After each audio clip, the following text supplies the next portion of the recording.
an associate detective. It was difficult to see what the next step could be. She had a suspicion that Mma Makutsi hankered after the title of chief detective, a suspicion which was founded on Mma Ramotswe's having found in the wastepaper basket a crumpled piece of paper on which Mma Makutsi had been trying out new signatures. Not only were there several attempts at Mma Grace Radiputi being the surname of her fiancé Puti, but there was also a scrawled signature, Grace Makutsi, under which she had written, Chief Detective. Mma Ramotswe had recrumpled the paper and tossed it back into the basket. She felt bad about having read it in the first place. One should not look uninvited at the papers of another, even if they had been discarded.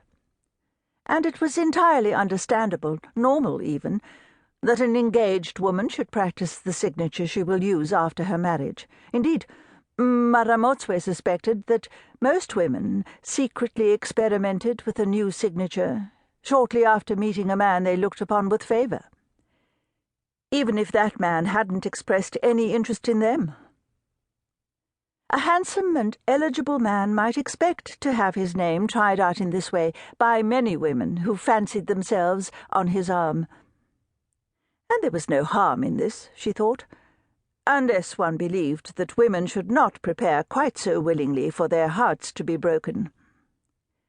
Women, thought Mma Ramotswe, are sometimes like plump chickens in the yard, while outside, circling the fence, were the hyenas, the men.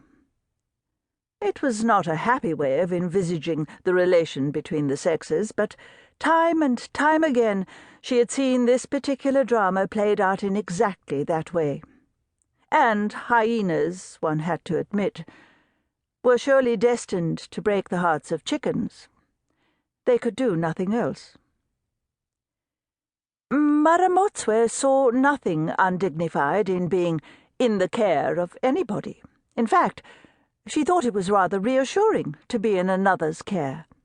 And, more than that, it was a very convenient way of describing how to find somebody, a way which we used in our everyday lives when talking about those we knew.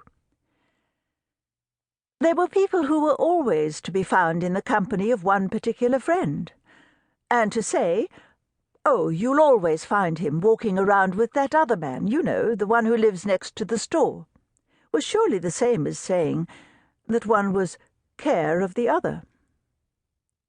Yes, we were all care of one another in the final analysis, at least in Botswana, where people looked for and valued those invisible links that connected people, that made for belonging. We are all cousins, even if remote ones, of somebody. We were all friends of friends, joined together by bonds that you might never see, but that were there, sometimes every bit as strong as hoops of steel. But, Mma Ramotswe thought that morning, as she drank her first cup of red bush tea during her walk about her garden, perhaps this did not apply to everybody. Perhaps there were some who were lonely in the middle of all this profusion of friends and relatives, who had lost their people. And that very morning she would be seeing a woman who had written to her with exactly that problem, a woman who wanted to trace her relatives.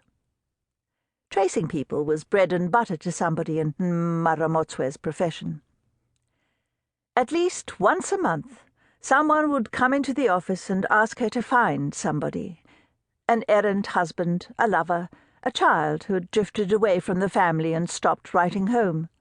Sometimes it was lawyers who contacted her and asked her to find those who stood to inherit cattle or land and didn't know of the good fortune that awaited them.